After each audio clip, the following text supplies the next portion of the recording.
Hi everyone. Lovely to meet you all. My name is Ellie Askew and I run our PA/EA desk at Poppy Lane Placements. I have been with the company for about 5 years, and prior to me working at Poppy Lane, I used to work for a concierge company for about 8 years.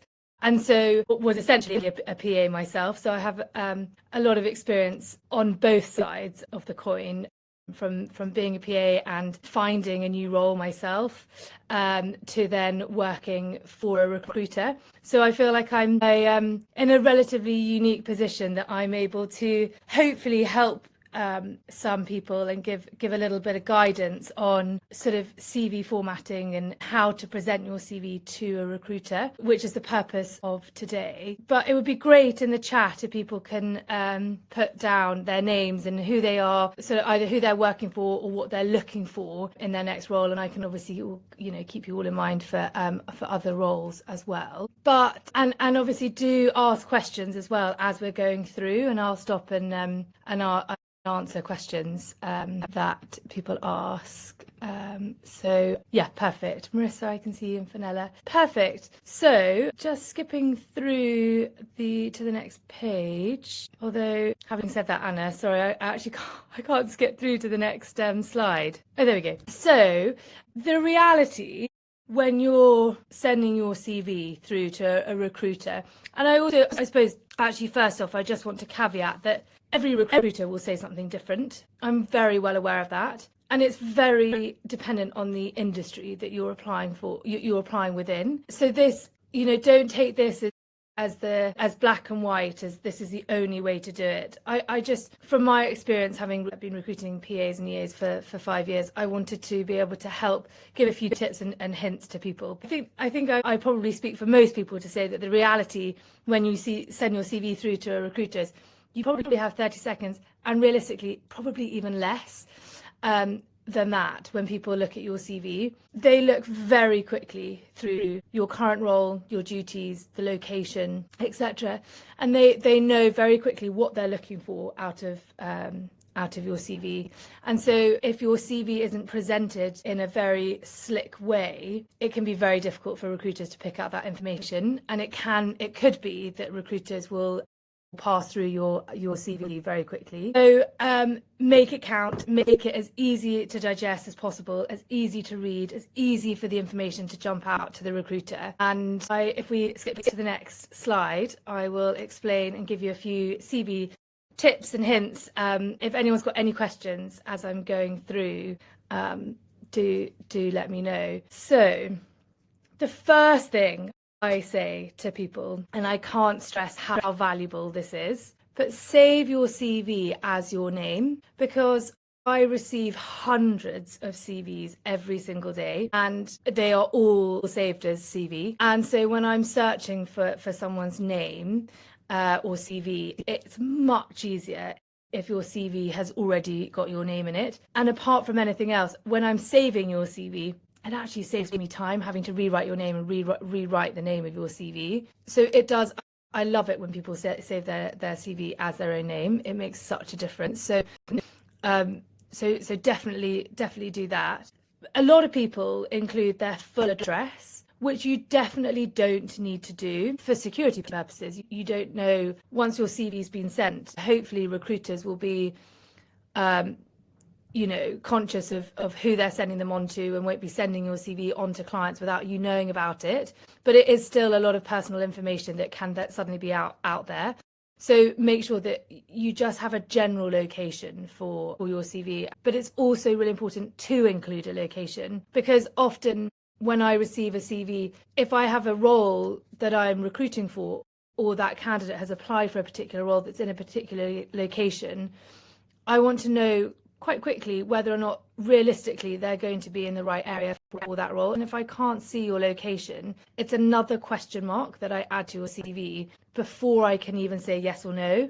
So definitely add your location, just your area. So if you're in London, you could put you're in, Battersea or Clapham. If you're outside of London, just your nearest town is absolutely fine. So moving on to the next point. You absolutely do not have to include your age, your date of birth, and whether you're married, whether you have children, or your nationality. That is completely private information. And as I'm sure many of you know, that is information that a recruiter cannot ask you for. So you are totally within your right to not put any of that information. You might want to, in which case that's absolutely fine, but you certainly don't need to. In terms of a personal profile, I do find this really useful, and it's interesting because some candidates do add a personal profile to the top of their CV and some don't. I find a personal profile useful to get a really quick snapshot of who you are, and it's very similar in a way to your cover letter, but your personal profile should just be a short summary of your experience. So for example,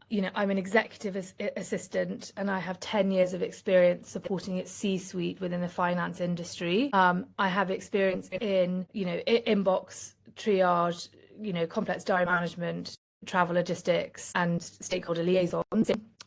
And a short sentence to say, I'm proactive, I'm discreet and confidential, and I'm looking for a role in which I can utilize my skills, or something like that. A short and sweet kind of short introduction as to who you are and who your experience will allow me to have a really quick read to know, okay, this person's got 10 years of experience in the industry that I'm looking for. I'm going to carry on reading, and then I can read through the rest of your CV to understand more about your experience.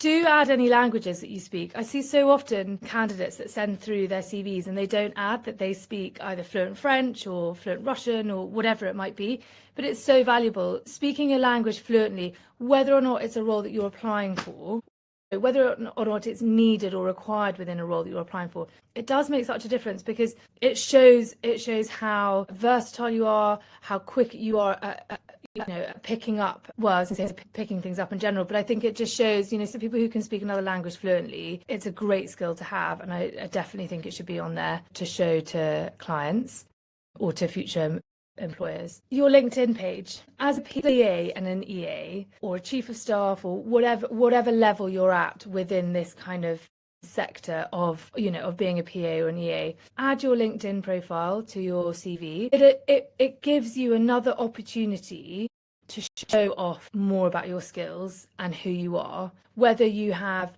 recommendations from people that you've worked with before. It could show that you've worked, you've done charity work, you've done other bits and bobs. So it will really strengthen your profile. And I often, when I receive a CV, click on their LinkedIn. I want to see who they are. I also want to check that their LinkedIn matches their CV. So do make sure that if you are going to add your LinkedIn profile, make sure that it matches, because not often, but sometimes there can be a question mark over dates and longevity and things like that. So do just try and make sure that they do link up.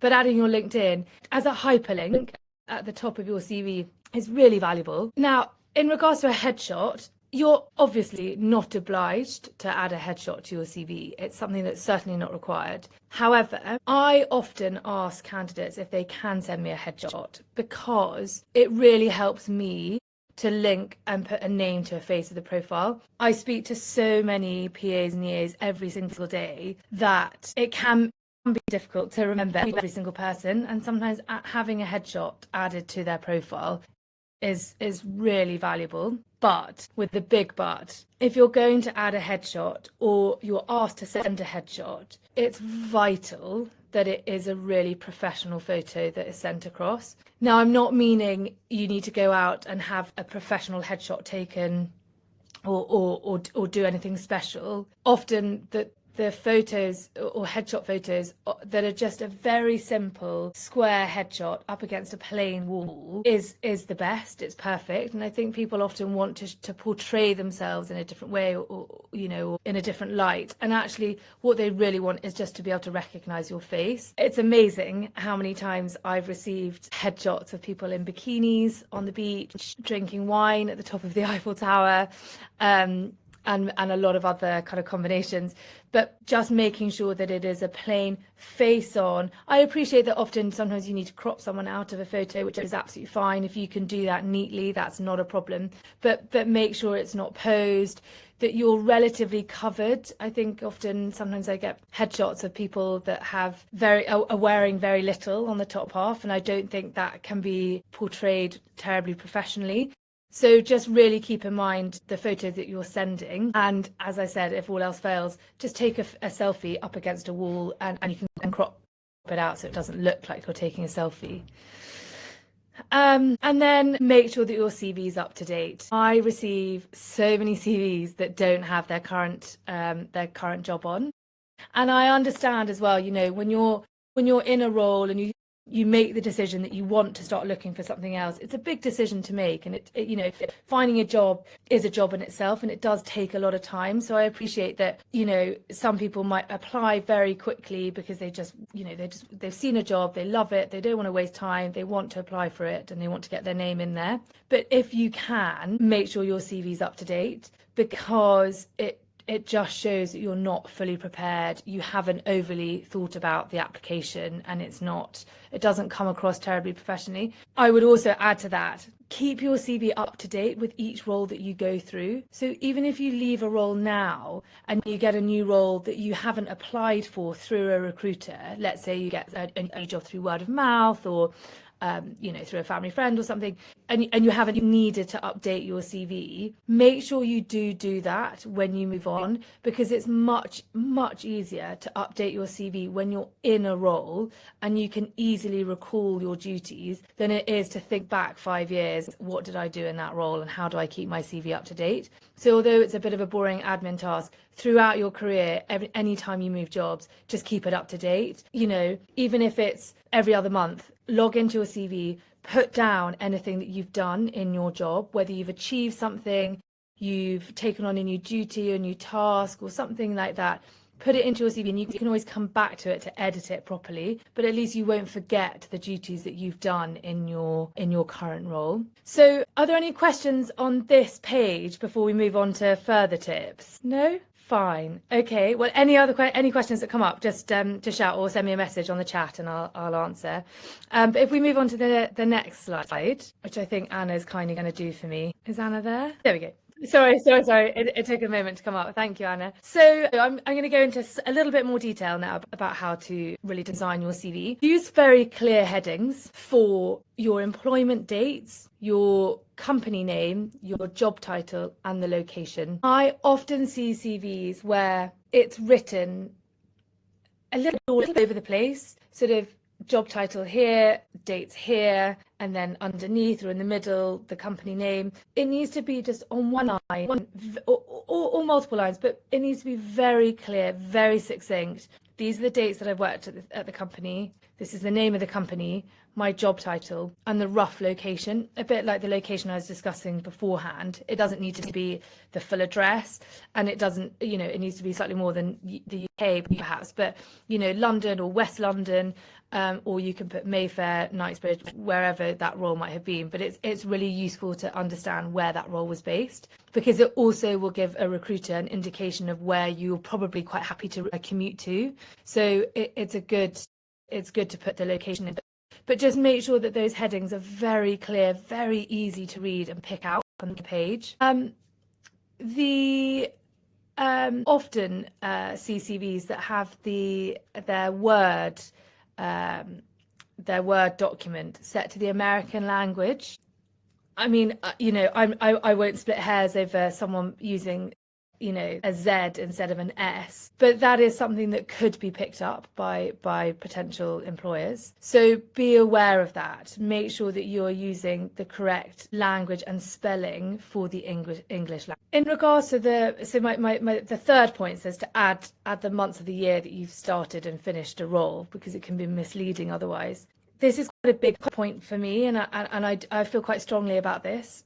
Often when I receive CVs that just say 2023 to 2024, in my mind, you could either have started that role in December 23 and finished it in January 24, and so you've actually only done a month or two, or you could have started in January 23 and finished in December 24, and you've actually done 2 years. So it's really important for me that people do specify the months that they started and finished in a role. Having said that, I can totally appreciate and understand that sometimes candidates might have a gap on their CV and they might want to avoid recruiters seeing that they've had a bit of a gap. So use your own judgment as to what's right and what's appropriate with that role. But if you've done a role, a respectable role for a respectable amount of time, do add those months in, because I think it makes a big difference. Add your CV and your information in chronological order. It's much easier for a recruiter to see the role that you've done most recently to your most distant role at the bottom of your CV. I have received CVs before that will take the order in a very strange way from putting, well, I suppose I can understand why they think that it's useful. They might put the most relevant experience at the top. And then, if they've changed career halfway through or have gone in a different direction in terms of job title, they might put different roles into different places. But it can be very difficult for a recruiter to understand how you've come through your career and how you've grown up the ladder. So I would make sure that you have your most recent role at the top. It does make things much easier. And when recruiters are looking at CVs, it's easier for them to digest and flip between CVs. So definitely keep that in mind. Now, the next point I say is consider adding a tagline for the company that you've worked for. Not everyone does this, and this isn't something that I don't think every recruiter would say this, but from my experience in this industry, I find it very helpful when someone adds a tagline to their job title or to that job. For example, if I'm specifically looking for a candidate who has come from within the finance industry, within a hedge fund or private equity, for example, I don't know every single company name that's in that industry. So if you just put your company name, I won't necessarily know what industry you've worked in or what experience you've had within certain industries. So just putting either literally, the name of the company, private equity, or you could go into a little bit more detail to say, this company is a tech startup, and it's grown from, 3 to 200 employees, whatever it might be. You could say, this is a hospitality firm specializing in hotels. It just allows the recruiter to know much more quickly what industry you've come from or what company that industry was in. So that's quite a big one for me. I definitely think it's really helpful, and I often spend time then googling the company, taking the company name, googling it, finding out and reading up about the company. But if you can just add a tagline. Fenella's just messaged to say, if you work for a private individual, do you still need to add a tagline? So if they're in the media industry, can you add that? I think when you're working for a private family, I think it's much more apparent that you're working for either a private family office or within a private household. And so if you go up to my first point with clear headings, you can put employment dates, company name, and instead of putting company name, at that point you could put ultra high net worth, private family office, private family, and that would probably slightly negate my point about adding a tagline, unless you wanted to specifically give more information about the fact that it's a family office. And then you said, so if they're in the media industry, can you add that? Absolutely. So if you're working for a private individual, you could say, often people are under NDA and they can't specifically say who they're working for, but you could say, private ultra high net worth or private individual, brackets, or in the tagline you can say this person's an influential figure within the media industry, and keep it short and sweet like that. Fab. In terms of CVs that have been creatively designed, I personally think it's overkill. It's not needed. A professional CV will just be a plain piece of paper with just writing on it. It doesn't need to have boxes and to be compartmentalized with different colors for different sections. Often I see pages split in half down the middle and one color on one side and one color on the other side. It takes away from who you are. And I sometimes feel that it's that people have taken the time out of actually giving the actual information to focus on something that's a little bit more fun to create. And it's not needed. You just need to have a really straightforward, easily digestible CV. And I think often when you have too many fonts, too many graphics, too many colors in there, it really takes away from the content, and it can make it very difficult to digest. So just keep it very simple, navy writing or black writing, and just the content is really what people want. Unless applying for a role as a graphic designer or within that kind of industry, then yes, of course. And again, this is where I said, at the beginning, take the information and use it as appropriate for what you're doing. But if you're going for a role in a hedge fund or for a private family, it doesn't need to be creatively designed. It just needs to have your information. And then I would say use every available space on your CV. People say to me, well, I didn't want it to go over one page, and I didn't want it to be 7 pages long, etc. There's no right or wrong. I think when you're applying for a role directly to a company, following industry standard is much better. I think when you're applying for a role through a recruiter, I don't know how many people would know this, but recruiters will really format your CV when they send them forward to their clients, because they will remove your contact details and put their company name at the top. And that's, obviously so that the recruiter can remain in contact with the candidate, rather than just introducing the candidate to the client and they can kind of run off into the sunset. So I don't mind if a CV has run over onto 2 pages or 3 or 4 pages. I would say ideally 2 pages is great, but use every available space you've got on that page. I often hear candidates saying, oh, well, I ran out of space.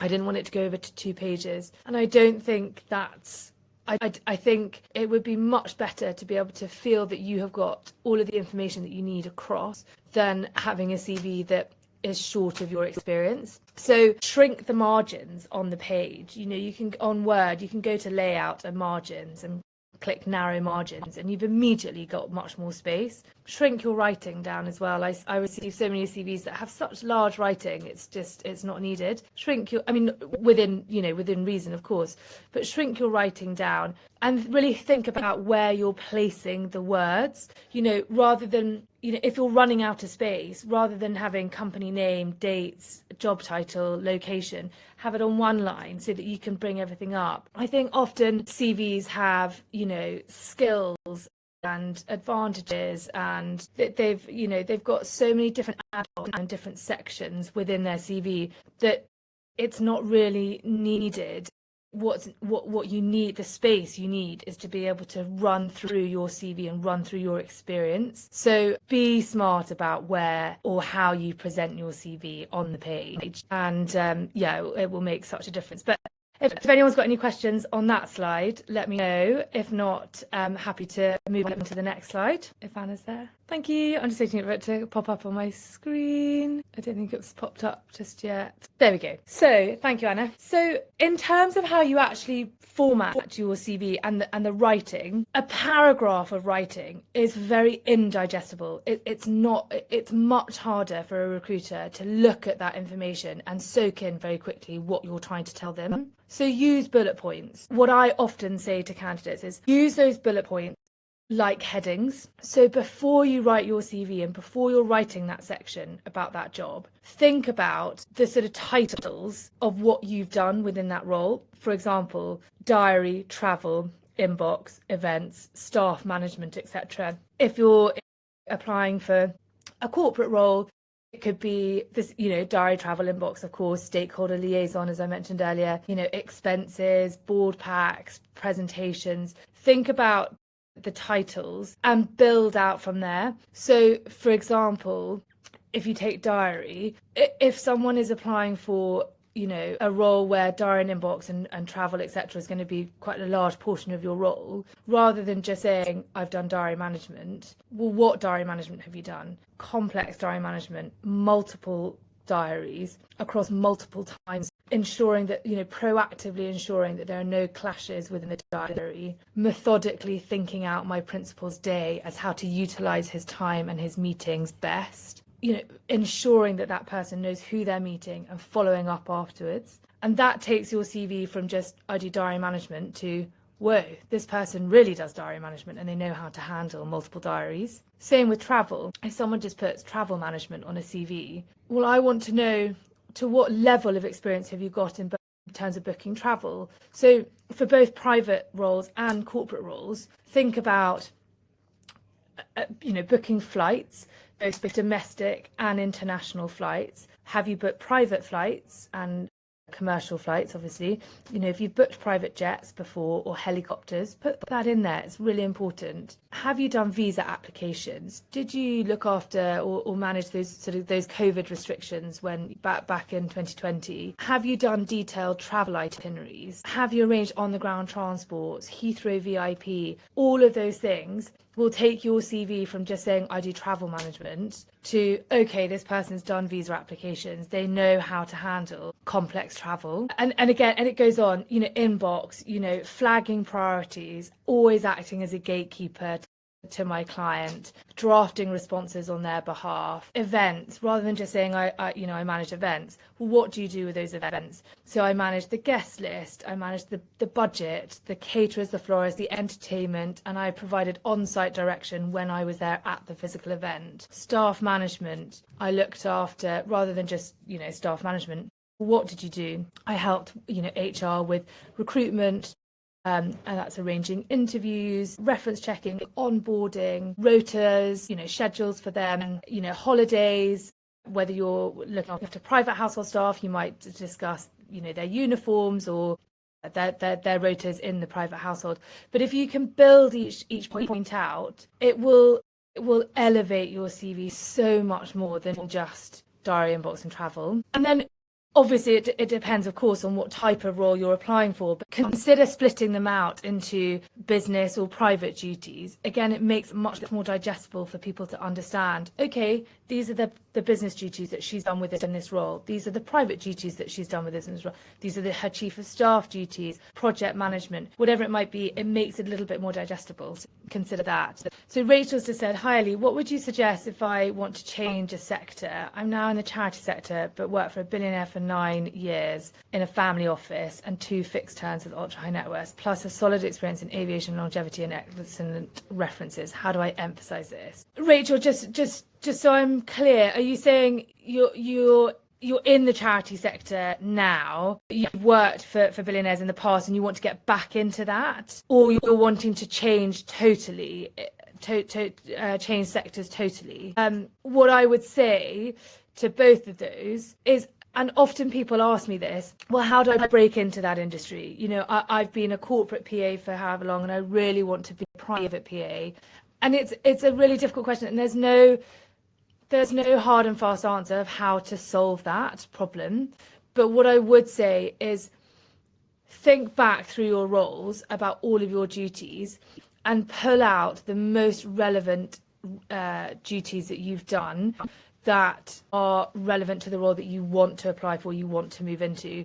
So, for example, if you are in a corporate role at the moment and you want to move into the private sector, think about what's relevant on both sides. So probably the travel, it would be really important. The booking of appointments, reservations for them, that I'm sure you will have booked in the corporate sector as you would in the private sector. So pull those points out and make sure that those points really go to the top of your CV, and that will help you get a foot in the door into your next role. I think that's what you're asking, Rachel, but let me know if that's not quite what you're meaning, and I'll come back to your question. Fine. Make sure your bullet points for your past roles are in the past tense. I think it can be quite off-putting when I'm reading a role that happened 5 years ago and it's talking about you doing it now. I do this now. I am organising this now. It can be quite off-putting. So make sure your past roles are in the past tense. And we don't need to have bullet points at the end of every single, full stops at the end of every single bullet point, unless grammatically correct. And if you decide to use them or not use them, make sure that it follows through your whole CV.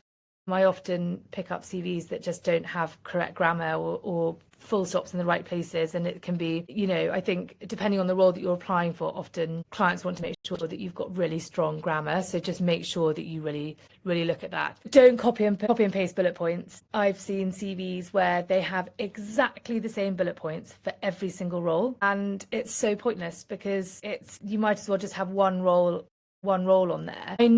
I know, and I appreciate that it's very difficult when every role can have the same duties. So it is difficult to differentiate each role. I totally appreciate that, but you have to somehow get creative with how you explain your roles and how you've developed, and it gives you an opportunity to show how you might have done inbox management at the start, and inbox management and gatekeeping, but how you can progress that through to flagging priorities, drafting correspondence, so try and show that progression through your CV. And so I said, duties at the beginning of your career can have slightly less detail than your most recent role. And then moving on to speller and grammar, I suppose it's really obvious, but just make sure there are no spelling mistakes. Often I'll always copy a CV if I'm formatting it to send to a client into a Word document. And very often I pick up some spelling mistakes, and that's fine because I'm here to act on your behalf, of course. So I'm very happy to scoop up those mistakes before they get sent onto a client or a future employer. But if I wasn't there,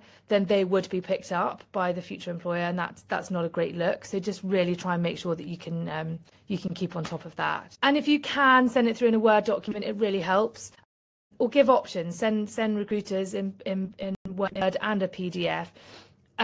Pages, I think often people, when they have a MacBook, if they don't have a Word document, the Word app through Microsoft on their computer, sometimes it's formatted through Pages, and that can be quite a difficult one to transfer across. So try and be clever about using a converter online to make sure that your CV comes across in the right way. It's not the be all or the end all, but it's really helpful. Moving on, make sure that your CV reflects the job spec. I often receive CVs that are applying for, and I suppose this is relatively similar to Rachel's question. I often receive CVs that people are perhaps in a very corporate role and they're trying to apply for a private role and their CV just doesn't reflect it. I think this is perhaps where you need to just make sure that your CV can reflect it as much as you can. And that's where then you have the opportunity, I suppose, in your cover letter to be able to give more information about how you've got skills to transfer across into the private sector. Rachel, your message. Sorry, I think there's a slight delay on the messages coming through. I just had your last two sentences thrown out suddenly. I look at the recording later. Fine. Rachel, feel free to message me and we can discuss next time. But and then ask for feedback. Ask recruiters for feedback on your CV. They receive hundreds of CVs every day, and 9 times out of 10, they'll be more than happy to give you 5 minutes of just, have you thought about doing this? I wouldn't do that. Think about changing it this way. Keep in mind, as I said at the beginning, that recruiters will all have different feedback for CVs. So take it in your stride and do what makes sense to you and the role that you're applying for. The advice that I'm giving today, I hope most recruiters would agree with, but we're all different. We all have different practices and different experiences and different ways in which we work. So ask for feedback from that employer, and don't be afraid to have more copies, more versions of your CV so that you can send different versions of your CV to different people. And I suppose often I receive CVs and candidates say, well, I spoke to this person, they said not to do that. And I totally understand and appreciate that, but having different versions would be great. So if anyone's got any other questions on that slide, let me know. If not, we'll move on. Fab. So just a short note on cover letters, which I've just mentioned. I'm going to be really honest and really transparent. I look at CVs before I look at cover letters, because I will know very quickly from someone's experience whether or not they have the right level of experience for the role that they're applying for. So if you are going to write a cover letter, make sure it hits the right length. Don't have one that's too short and doesn't really give any information, and don't have one that's too long. You don't need to list your experience in your cover letter because it's in your CV. So similar to what I said at the beginning about your personal profile, it should sort of read, I am a private PA, a corporate PA, whatever it might be.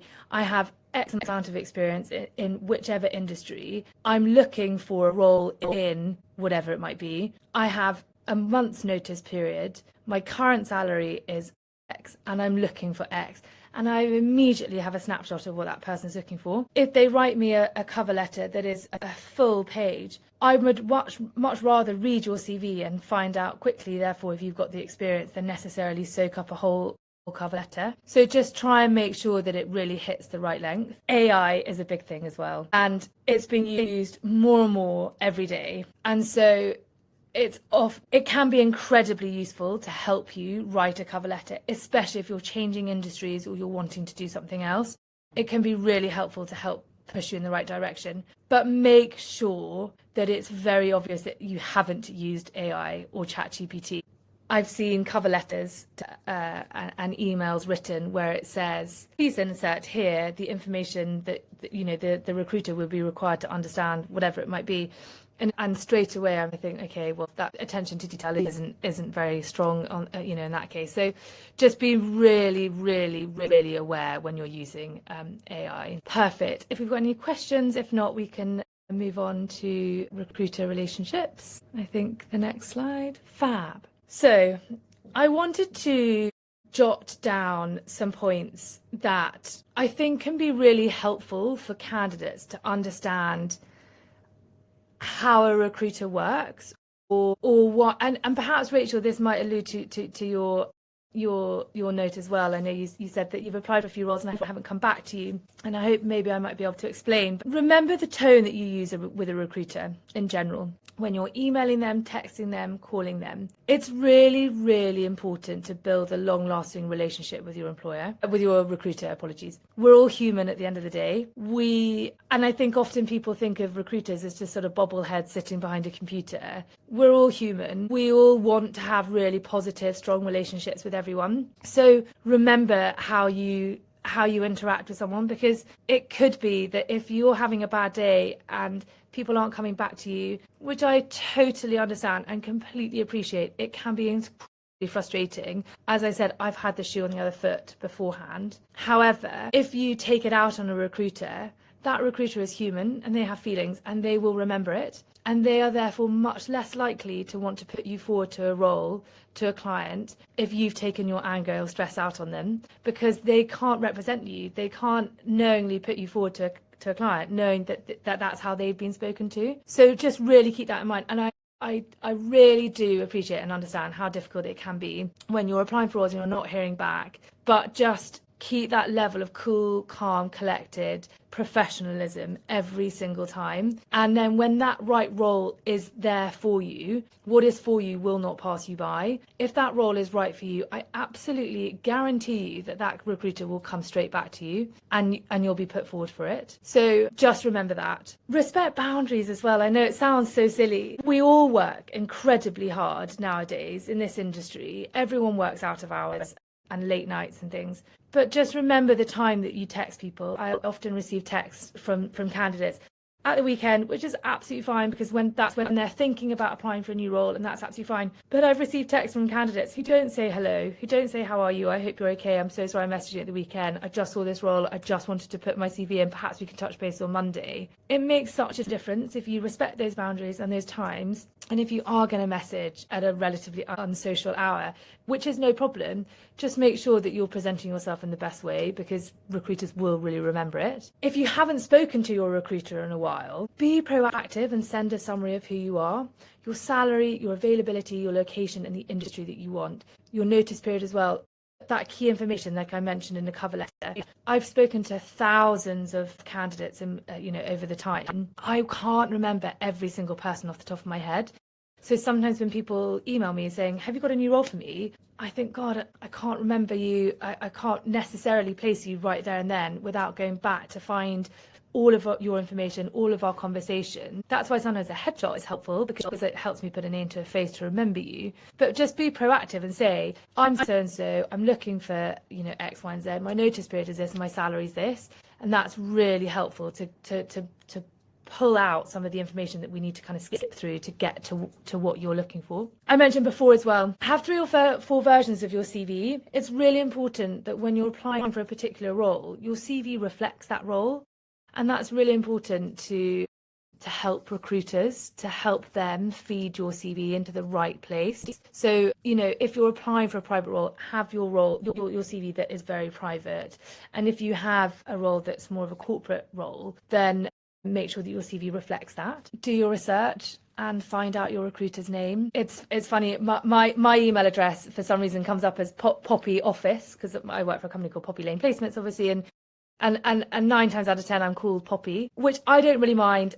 It's a slip of, it's very quick when people see my email and they just reply very quickly and they think I'm called Poppy, but actually Melly, and often people then realise and say, oh, I'm so sorry, I called you Poppy. And I know I'm not making it easy for people when my email address pops up as that, but sometimes I don't even get called anything, and it really shows that you've done your research on LinkedIn to find that person's name, and send them a nice message. As I said, not that we want to be asked how we are all the time, but just say, I hope you had a good weekend. It's, lovely to meet you. I really hope we can have a, conversation. It softens the introduction, and it's a much nicer way to build a really strong relationship with your recruiter. Don't email a recruiter without attaching your CV ever, even with a follow-up email. If we're having a general email conversation going back and forth there and then of course you don't need to attach your CV physically there and then. But if we haven't spoken for 2 weeks or a month or 6 months, often candidates will reply saying, just checking in again, I'm looking again, or I'm still looking. Have you got anything for me? Attach your CV then, because then I don't have to go back and find your notes and find out who you are. I've got it there and then, and it's much quicker and much more efficient for the recruiter. Don't put urgent in the job title, because every single candidate has an urgent request or inquiry for a role. Every single job is urgent. Everything is urgent, and it can just come across as being a little pushy when it really doesn't need to be. So just think about how you title the email title, and be aware of the roles that you're applying for in the salary brackets. If I haven't heard of a candidate before, I haven't spoken to them before, haven't seen their CV before, and they're applying for a role, I want to know what salary they're on at the moment, and are they applying in the right area? Because sometimes I have candidates who'll apply for roles with salary brackets in both directions, away from their experience, and sometimes that doesn't land very well. So just be really cognizant of the type of role that you're applying for and the salary bracket. Is that a realistic salary bracket for your experience?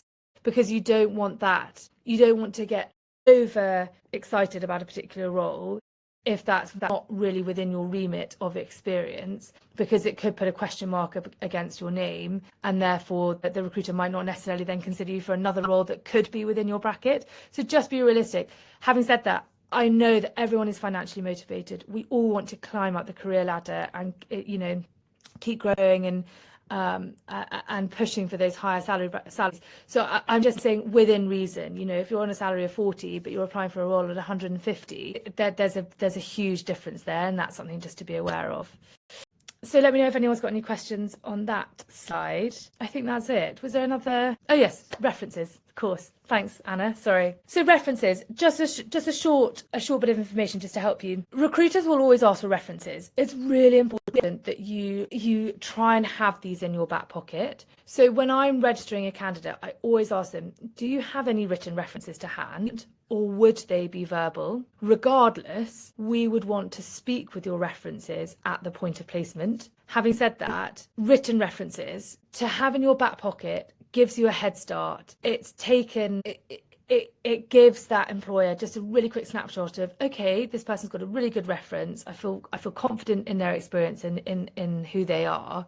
So get that written reference and try and get that when you've left that role. You never know, the company might close down, they could go into liquidation, you might lose touch with them, they could move out of the country. You never know, it might be very difficult to get hold of a written reference. So when you leave a company, always ask them there and then, would it be possible for you to put a reference in place for me, and work with them. I've spoken to people who've helped their employer write the reference, which is fine, but make sure that they write it for you and that it's signed, which I'll move on to. But I just want to say, verbal references, we would always ask to speak with your references near the point of placement. So we don't, unless it's a specific client who specifically wants references beforehand because they've got an extra level of confidentiality surrounding the role. But be aware of leaving a role in a really strong place and getting that kind of confirmation that you will get a reference. Get them signed and stamped as well. References that come in a Word document that have no signing saying no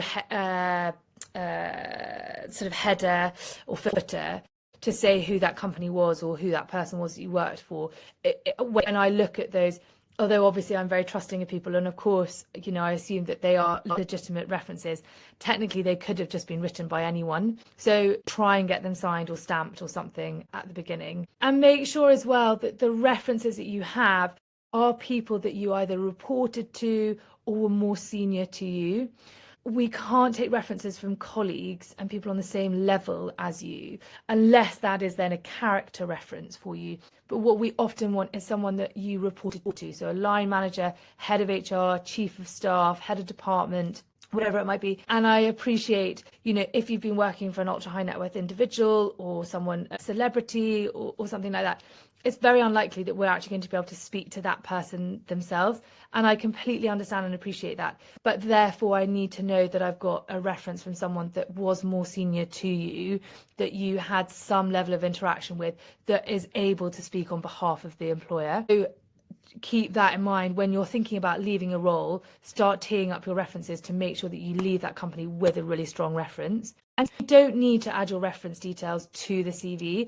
Mostly for GDPR as well, you don't need to put contact details of your previous employers. That can be gathered at a later date with your recruiter. But also work with your recruiter on your references. If I have a candidate who says, look, I don't have anything written, I've been working for an ultra high net worth, super famous person, and they're not going to give me a reference because they're not going to speak to, you know, anyone. If I know that that candidate will say, look, but I will do what I can to get the chief of staff to help me get a reference. I can get character references from X, Y, and Z.